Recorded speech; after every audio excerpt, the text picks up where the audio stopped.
Hello, my name is Jared Skeens and welcome to the Zoom room. Today we'd like to look at a statistics past paper for AS level math.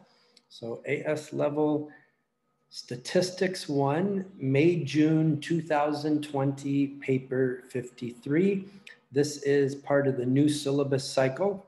So you might notice a little bit of new material compared to the old syllabus, not much. So let's get started here. These are work solutions. So try to watch how to think through the problems. Number 1, Juan goes to college each day by any one of car or bus or walking. The probability that he goes by car is 0.2. The probability that he goes by bus is 0.45. And the probability that he walks is 0.35. When Juan goes by car, the probability that he arrives early is 0.6. When he goes by bus, the probability that he arrives early is 0.1. And when he walks, he always arrives early. Draw a fully labeled tree diagram to represent this information. So here we have our first event is the type of transportation. We have car, bus, or walking with 0.2, 0.45, and 0.35. Make sure that one complete tree branch adds up to 1. So if you look 4 plus 3, 7, here's 8, and then 9, 10. So we see that a complete branch set needs to add up to 1. Then we go into the second event, which has to do with arriving early or not arriving early is what I used, E or N. So for the car, the probability to arrive early is 0.6. Then that means that you're not early is 0.4. When he goes by bus, says he arrives early at 0.1. Not early then would be 0.9. And when he walks, he always arrives early. So you can either put one branch with a 1. You can also put a second branch for not early and you'd have a 0, would be okay. You don't really have to have it, but if you put it, it's fine. If you look at the mark scheme, for some reason, they switched around the 0.9 and 0.1. But if you look at the information, arrives early is the 0.1, not early is the 0.9. And so this is how to do a tree diagram. Then for part B, find the probability that Juan goes to college by car given that he arrives early. So this is called conditional probability. And so this is how you would notate it. The probability that Juan goes by car given that he arrives early. And so that's going to equal the probability that both events happen, that is, takes car and arrives early, divided by the total probability of arriving early. So if you follow the car early pathway, it's 0.2 times 0.6, which is right here. Then if you look at all the outcomes with early, you have 0.2 times 0.6, 0.45 times 0.1, and 0.35 times 1. So that fits up the bottom, fills out the bottom, you add them together, and you end up with 0.12 divided by 0.515. You could put 12 over 515, or you can change it to 0.233 to 3 significant figures. For number 2, in a certain large college, 22% of students own a car. 3 students from the college are chosen at random. Find the probability that all 3 students own a car. Okay, first of all, we need to decide if this is discrete data or concrete data. And notice it says this is about owning a car. Well, you either own a car or you don't. You don't have half a car. So this is discrete. And that means now that we're looking at either binomial distribution or geometric distribution. Binomial has a fixed number of trials where geometric does not. Notice 3 students are chosen. So this is a fixed number of trials, meaning we're in binomial. So let's set up our notation. Our random variable x is distributed with binomial distribution. Here are the parameters. We have a fixed number of trials is 3, probability of success is 0.22.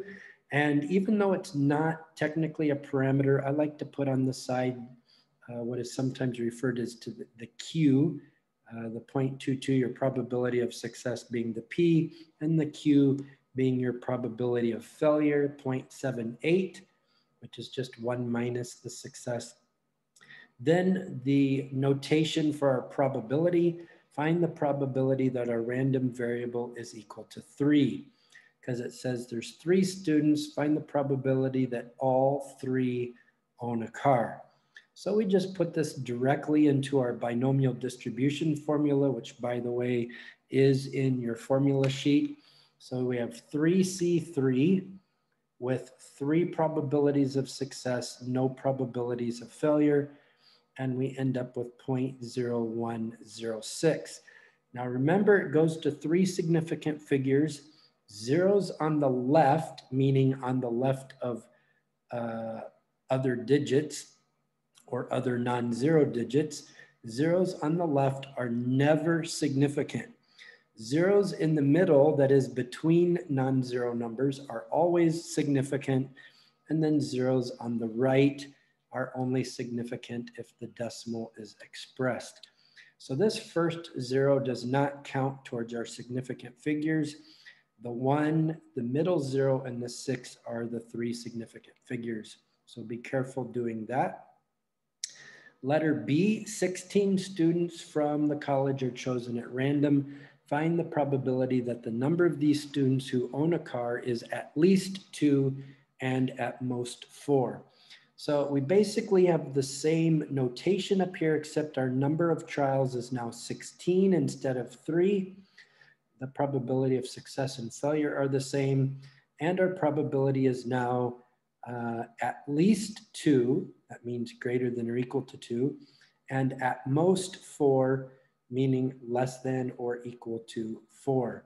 So between 2 and 4, which, because this is discrete, translates into the probability of our random variable being either 2, 3, or 4. So we plug those into our formula.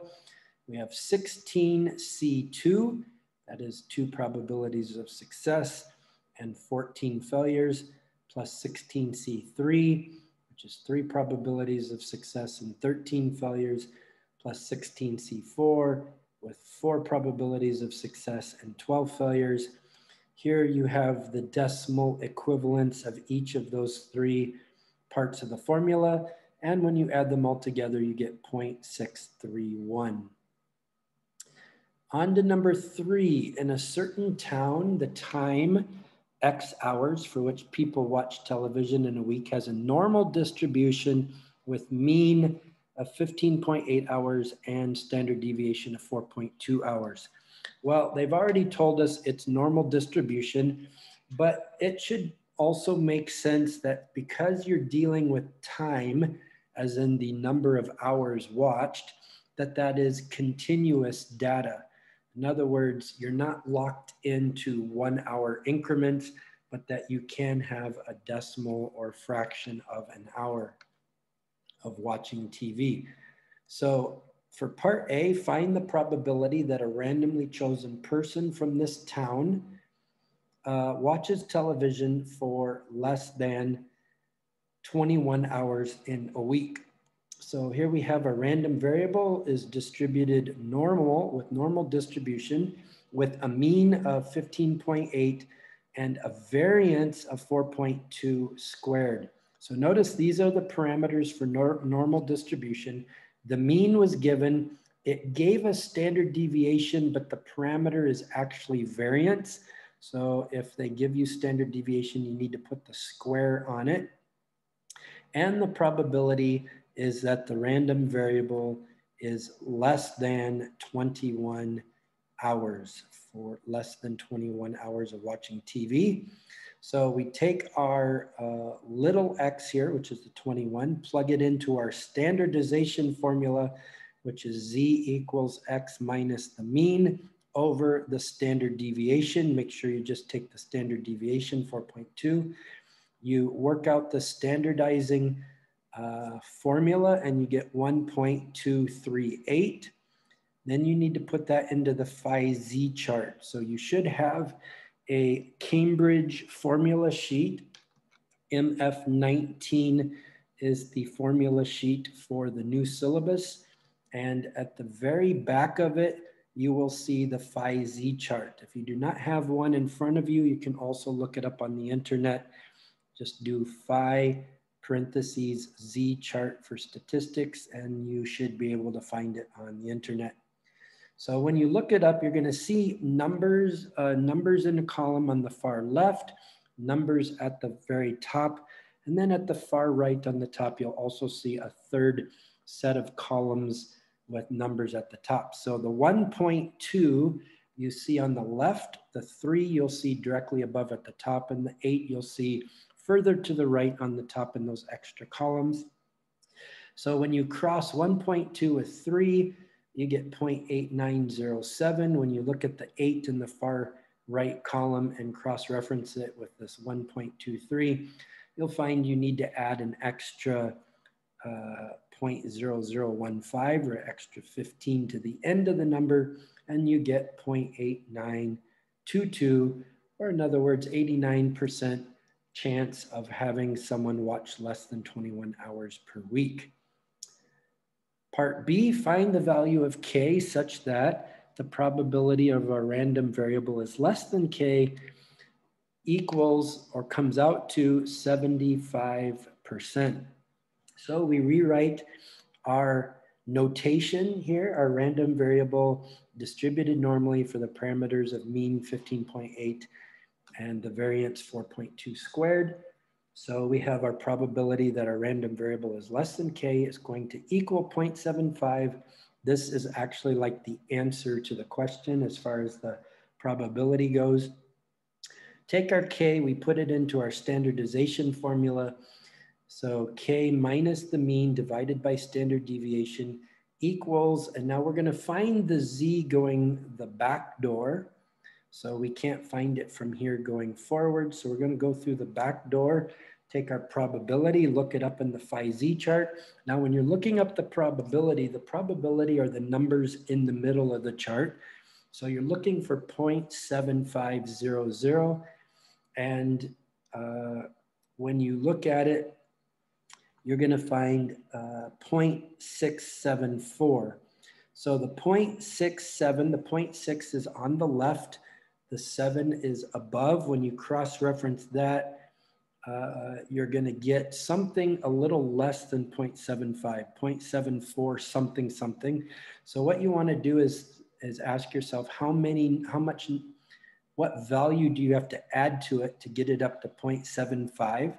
And then you look it up in those extra columns on the right, and you're going to see that the number 4 at the top provides for you the extra value that you need to get to the 0.75.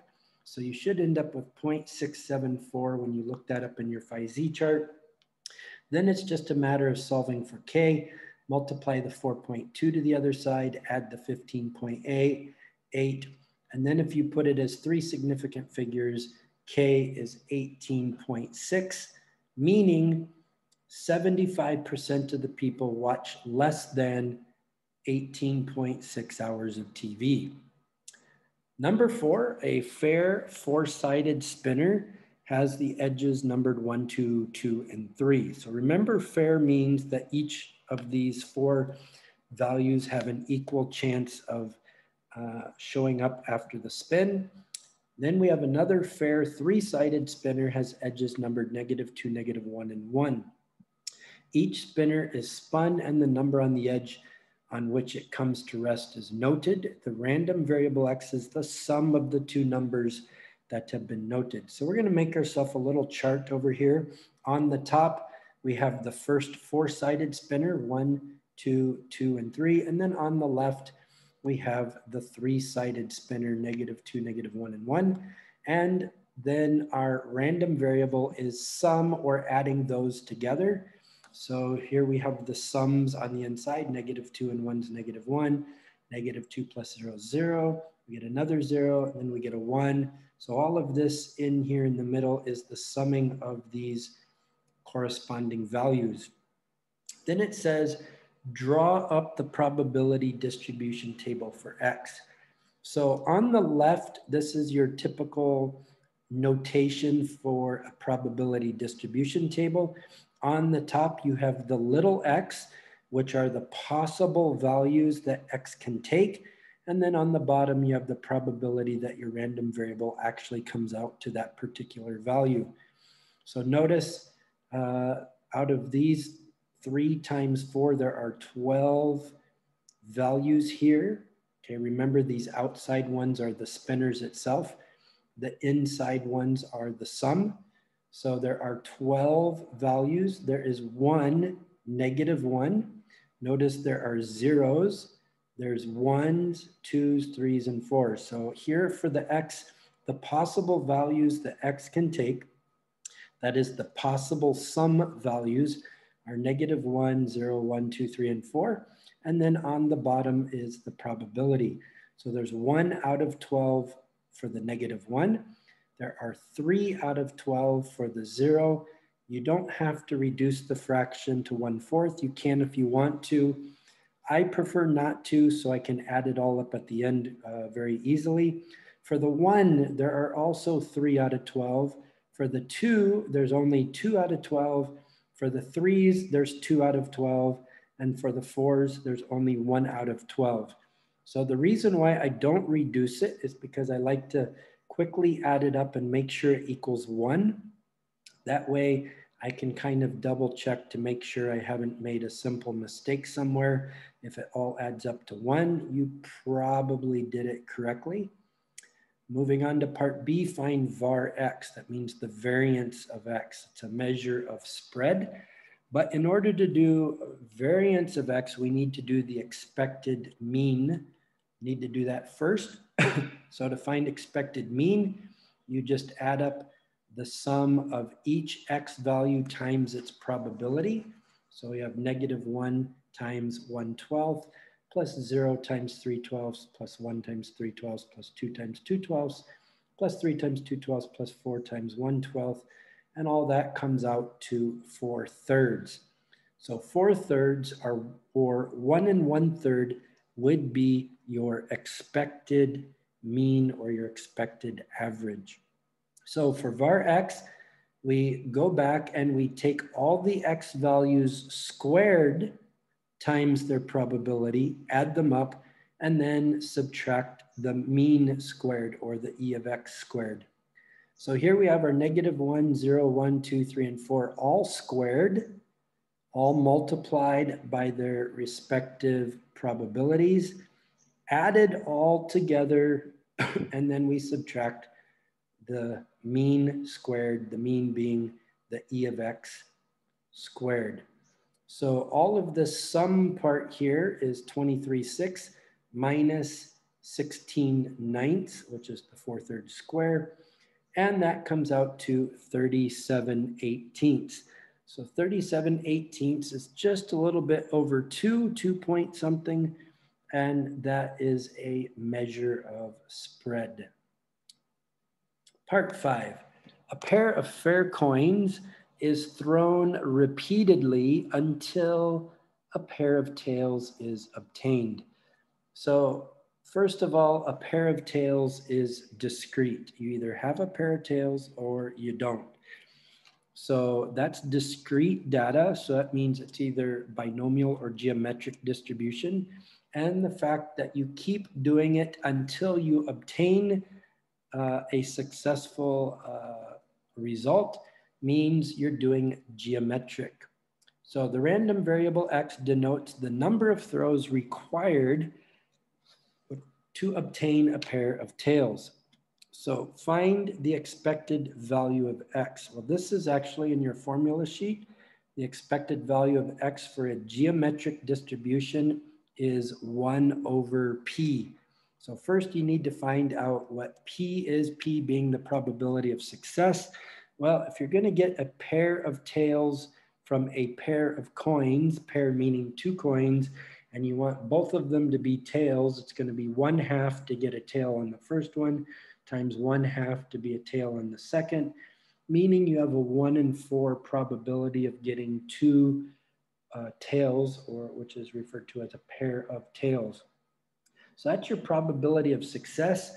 Then your E of X is 1 over the probability of success. So that's going to give you an expected mean of 4, meaning it's going to take an average of 4 tries for you to get a pair of tails. That would just be the average. Part B, find the probability that exactly 3 throws are required to obtain a pair of tails.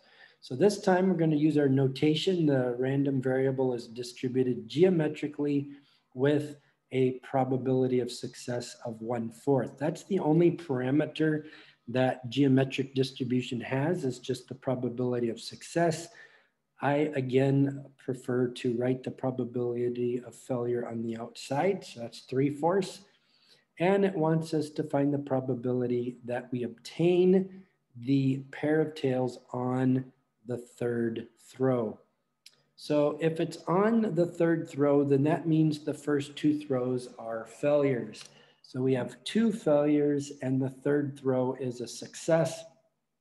So when you multiply all that out, you get 9/64, which you can leave it as that, or you can change it to 0.141 to 3 significant figures. Part C, find the probability that fewer than 6 throws are required to obtain a pair of tails. So we still have the same geometric notation with the same parameter, same success and failure. Now our probability is fewer than 6 throws, means our random variable is less than 6. Remember, geometric is discrete data. So our probability then translates into the probability that X is less than or equal to 5. Less than or equal to 5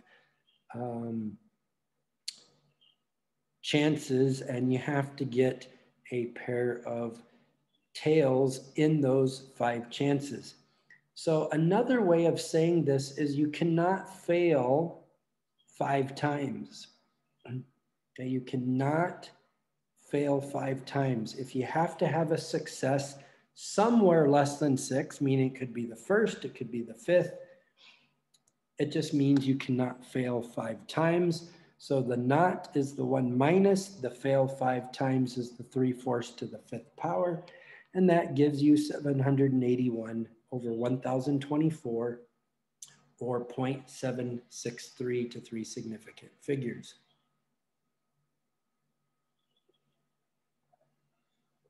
Okay, coming up next, part D.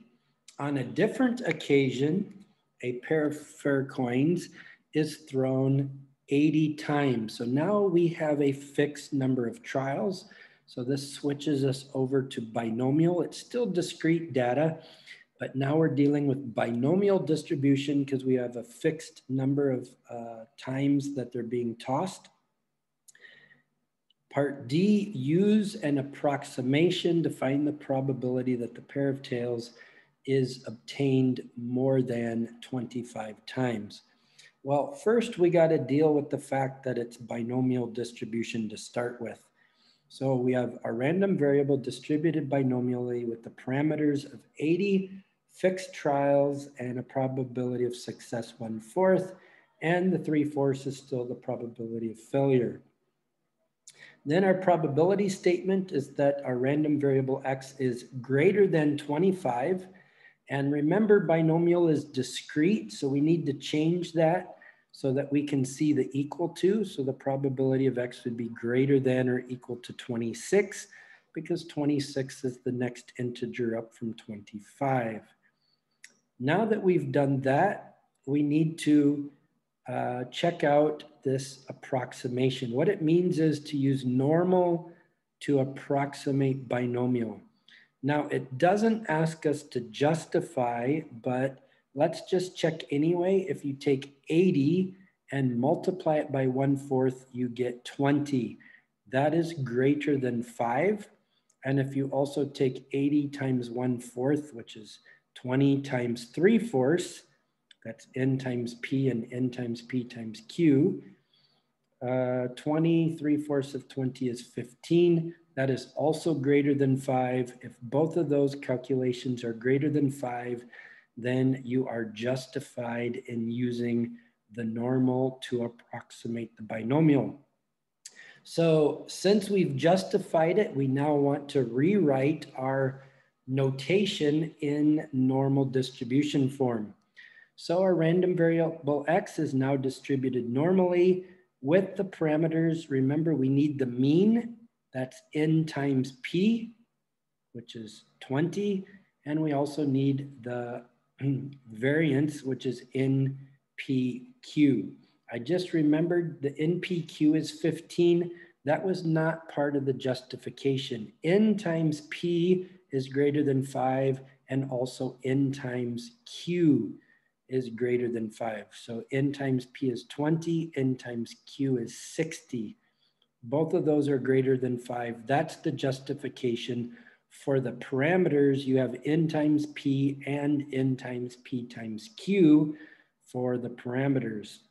So 20 is the mean, 15 is the variance, and our probability is our random variable being greater than or equal to 26.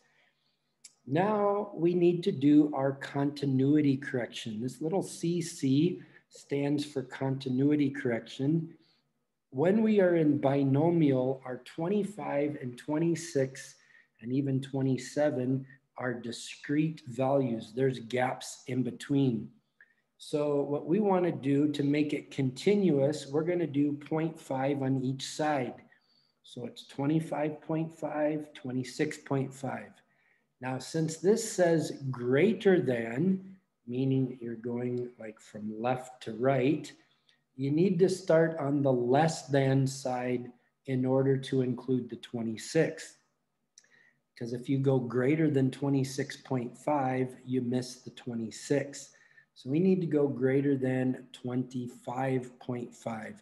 So notice for continuity correction, since it's greater than or equal to, we're going to subtract 0.5. And that gives us the lower boundary as 25.5. Plug that into our standardization formula here.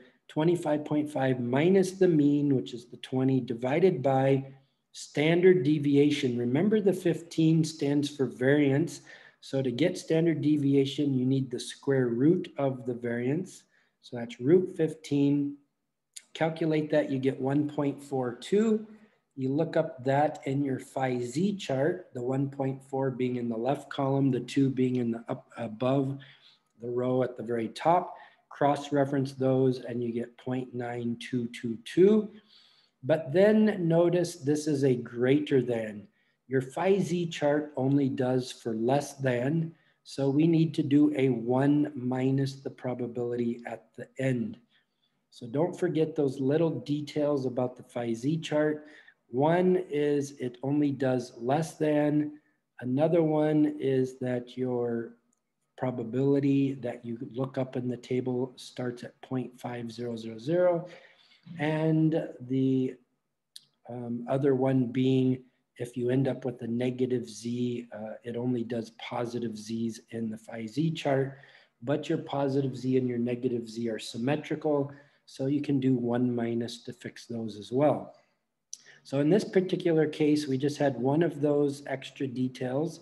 Phi z chart only does less than, so we need to do 1 minus that to get the greater than, which we end up with 0.0778. That's 3 significant figures.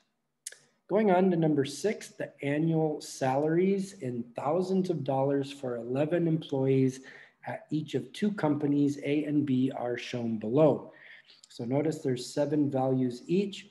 Represent the data by drawing a back-to-back stem and leaf diagram with company A on the left. And so that would mean company B would be on the right. So here's the stem in the middle and the leaves, back-to-back leaves going in both directions. First thing you want to do is look to see what your stems should be. Here's a 20, here's a 30, here's a 40, here's a 50, and here's a 60. So it goes all the way from the 20s to 60s. So our stem is going to be 2, 3, 4, 5, 6.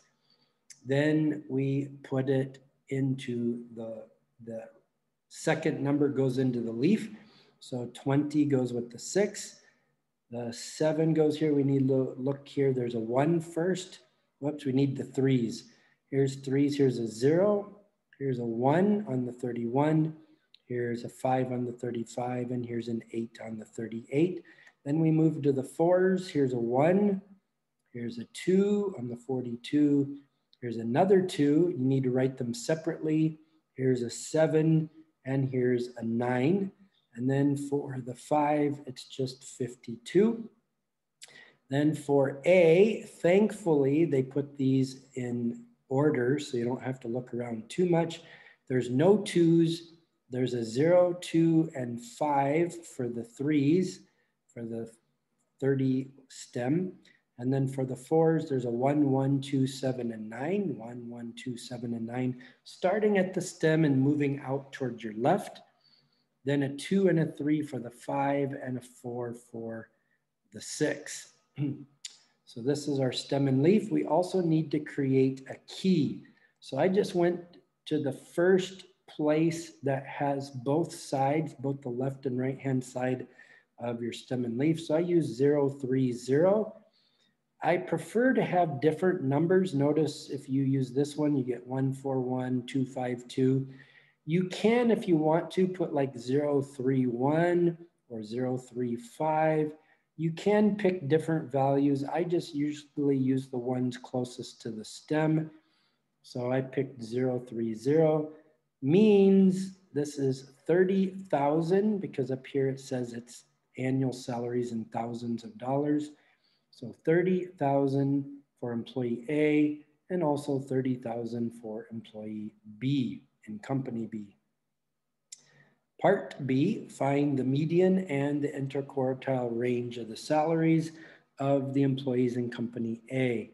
So we need to come back here. Remember there's 11 values, says 11 employees. So 11 values. If you think of 11, there's 5 on each side with 1 in the middle. So there's an exact middle. So that's going to be the 6th value. So you have 5, the exact middle, and then 5 more make 11. So that 6th one is the exact middle. So if you count from the front, 1, or from the top, 1, 2, 3, 4, 5, 6. So remember you count from the stem going to the left, and 1, 2, 3, 4, 5, 6. So 42,000 is the median. If you count from the bottom, you'd still get 1, 2, 3, 4, 5, 6. Okay, so 40,000, or sorry, 42,000, because it's right here, 42,000 is the median. And then for your interquartile range, if you have an exact middle of 1 with 5 on each side, then your 5s also have an exact middle. It's the 3rd one in. So the 3rd one in would be the 5. That's 35,000. That's your first quartile.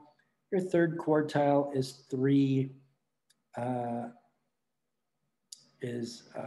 3 from the back. 1, 2, 3. Okay, going backwards it'd be 1, 2, 3. Or if you went from the middle here, 1, 2, 3. So the 52 is your 3rd quartile. The 35 is your 1st quartile. So 52,000 minus 35,000 gives you an interquartile range of $17,000. Going on to part C, a new employee joins company B. The mean salary of the 12 employees is now $38,500. And it wants us to find the salary of the new employee. So we're going to take our mean, multiply it by the 12 to get the total amount. So 12 times 38,500 gives a total salaries of $462,000. Then if we go back and add up all the other 11 salaries over here, our 30,000, 32,000, 35,000, all the way down to 64,000, we end up with 433,000 for those 11, those initial 11. This represents including the 12th one, because there's 12 employees, you subtract those, that gives you a $29,000 salary for the 12th new employee. Number 7, part A, find the number of different possible arrangements of the letters in the word celestial. So first thing we need to do in our strategy is to identify whether this is permutation or combination. So since it's asking for arrangements, meaning the sequence or the order matters, then this is going to be permutations. And if you look at the number of letters, there's 1, 2, 3, it already says there's 9 letters. So there's 9 factorial ways of arranging those letters. However, it wants the number of different arrangements. In other words, we don't need to count identical arrangements. So we need to get rid of the identical part. Notice there are 2 E's that if they're switched, you can't tell them apart. And there are also 2 L's. So the 2 L's, if you switch them, you can't tell them apart. They're not distinguishable. So we need to divide the 9 factorial by 2 factorial times 2 factorial. That is 2 for the E's and 2 for the L's. And that will give us a total of 90,720 possible arrangements. By the way, you do have this factorial. It's called the factorial. This exclamation point is that's not the English exclamation point. That's the mathematical factorial symbol, and it is on your calculator that you can use. You don't have to use the permutation key. You can use factorials. Letter B, find the different number of different arrangements of the 9 letters in which the first letter is C, the 5th letter is T, and the last letter is E. So here's 9, 1, 2, 3, 4, 5, 6, 7, 8, 9 spaces. These are, well, first it's arrangements again, so it's still permutations. Then there are some restrictions. The first letter has to be C, the first, second, third, fourth, 5th one has to be T, and the last one has to be E. So if we take those out, that leaves us with 1, 2, 3, 4, 5, 1, 2, 3, 4, 5, 6. Oh, plus the C and the T. So if we take out the C and the T, that gives us 1, 2, 3, 4, 5, 6, 7. We take out an E. So 1 C, 1 E, and 1 T. That leaves us with 6 letters left. Okay, so we've already, by restrictions, we've already set the C where it belongs, the T where it belongs, and 1 of the E's. So out of the 9 letters, there are now 6 letters left. Those 6 letters can be in the 6 factorial different arrangements. Then we multiply by 2 because there are 2 different E's. So since there are 2 different E's, they can switch places. And then we need to divide by the identical values to eliminate the identical, make it distinct. So again, there are 2 E's and there are 2 L's. You might notice that by showing that the E's switch places times 2 and dividing out the 2 E's factorials kind of cancel each other out. You could just put 6 factorial over 2 factorial where the 2 represents the L's. I like to show it all just so that you can see the complete thinking. 6 letters left, that's 6 factorial, times 2, because you can switch out the E's into 2 different places.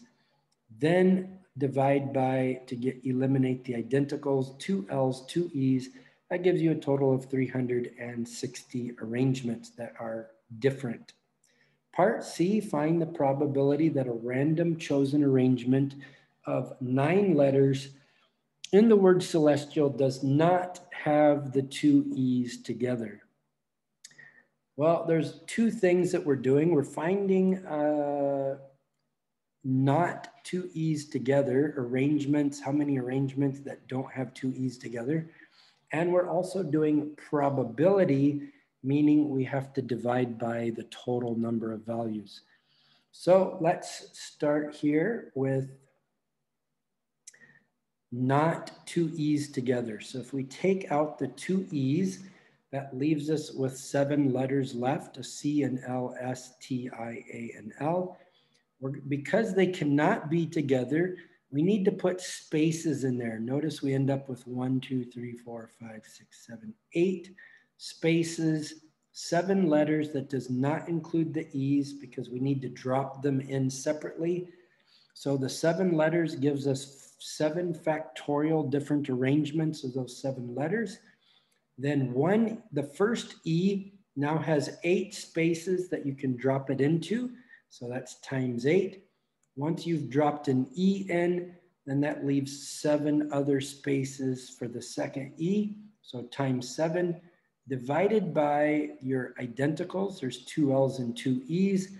That gives you 70,560. That is the arrangements part. And then we need to divide by, to make it probability, you need to divide by the total. The total we found up here, 90,720. So you divide 70,560 by 90,720, and that reduces to 7/9. Now we have 5 letters are selected. Notice this is selection, not arrangements. So arrangement, the sequence matters. In selection, you're like selecting to a group. So this is actually combinations. So it has a slightly different approach to it. We're selecting 5 letters and find the number of different selections if the 5 letters include at least 1 E, at most 1 L. So we can have an E with no L's.